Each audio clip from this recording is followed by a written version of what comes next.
G'day ladies and gents, and welcome back to the channel. Now, E3 is generally the last place I would ever expect any flight simulation news to come from, but didn't Microsoft drop a bombshell on us this year?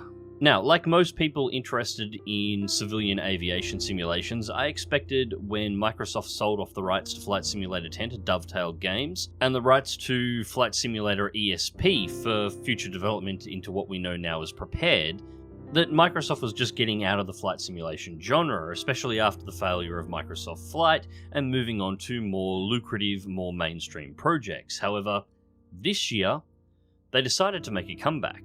So in a trend that's become rather common in the gaming space, the new launch of Microsoft's Flight Simulator is simply called Microsoft Flight Simulator, not Microsoft Flight Simulator 11 or any other number. And it's, as you can see, based on the trailer released at E3, visually stunning. Now, we don't have a huge amount of information about it at this time, but we do know a couple of things. First things first is, despite launching under the Xbox brand, it is coming to PC first. This has caused a little bit of confusion. It's important to note that Microsoft has been making a few changes to exactly how they've been operating over the last couple of years. The Xbox brand no longer includes just the console. It's instead the brand used to describe all of Microsoft's gaming developments. So it's likely going to be sold on the Xbox storefront that's installed on all Windows 10 PCs, and it will be available via the Xbox app that is on all Windows 10 PCs as well. Now, it was also mentioned that it will be coming to the Xbox console at a later date. Now, in regards to power, it's important to remember exactly what the modern Xbox consoles are. So they are likely talking about the Xbox One X when they're referring to the Xbox One platform, which is essentially an 8GB AMD CPU attached to a 12GB graphics card. It's not as powerful as most modern high-end gaming PCs, but it's no slouch in the power department. And they're also likely talking about bringing it over to the new Project Scarlet Xbox, which is the next-gen replacement for the Xbox One. Now, the second thing I've seen that's popped up around this is, how would you control it on console? It's important to remember that the Xbox will take other controllers besides the standard Xbox controller. It will take a keyboard and mouse with no problems whatsoever. And the operating system for the Xbox is, of course, built on Microsoft code, which is the same as Windows, so there is absolutely no reason why they couldn't enable the Xbox to take other third-party controllers, such as, say, the Thrustmaster Warthog. So power-wise and control-wise, I don't actually see an issue here.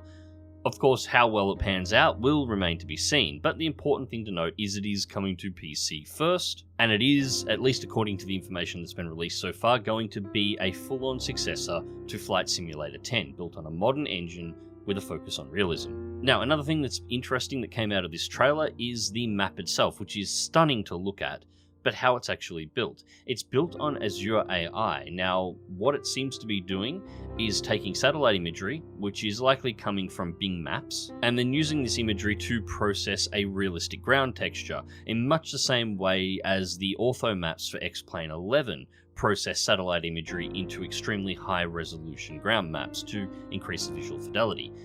Now, the problem with these ortho maps is that they are incredibly large, hundreds of gig if you want them in a high resolution.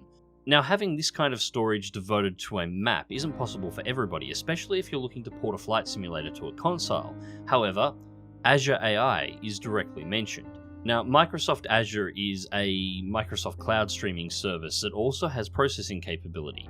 While an exact explanation has not been given yet, it is highly likely that what Microsoft has in mind is to have the textures and the maps processed on the cloud and then have them live streamed to the user client while they're mid-flight. This would drastically cut down on the install sizes and the processing required on the user's NPC, which in turn would increase simulation performance even on lower spec hardware, while potentially allowing for even higher fidelity terrain than would normally be available on this hardware as well.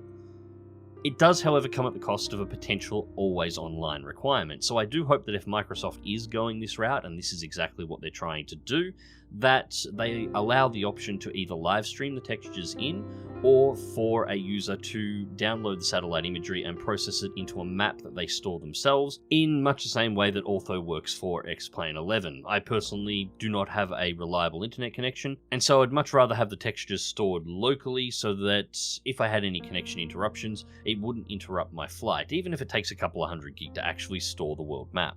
So other than this and a few assumptions along the way, we don't actually have much else in the way of information at this time beyond the fact that this will be released in 2020. The exact date in 2020 is not mentioned, the exact aircraft lineups are not mentioned, although it is likely to include a Cessna because everything includes a Cessna. The exact nature of the modding support and third-party support is also not known, although it's pretty safe to assume that there should be a healthy support for third parties inside. Microsoft did wonders with Microsoft Flight Simulator 10.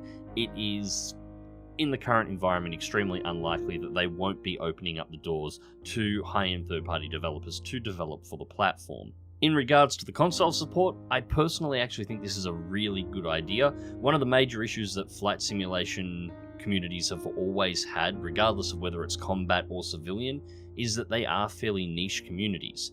Having a flight simulator that is available on a console and can be played on console is only likely to expand the size of these communities, which is good for the developers, both the mainline developers and third parties, and it is good for us as the communities. The more people that are playing, the more rich our multiplayer environments will get, and the more likely that new developers are going to come on site and develop even more for us. So, even if you don't like console, if it's going to console and providing nothing's being sacrificed, this is a win-win for everybody involved. And I've just got to say again, this is absolutely beautiful, and I'm ecstatic to see a flight simulator on a modern engine come out that looks like this out of the box. Anyways, guys, I hope you enjoyed the news update, and thank you very much for watching. As always, remember to click the like button if you did, share and subscribe if you want to see more, and until next time, fly smart, fly safe, and I'll catch you in the skies.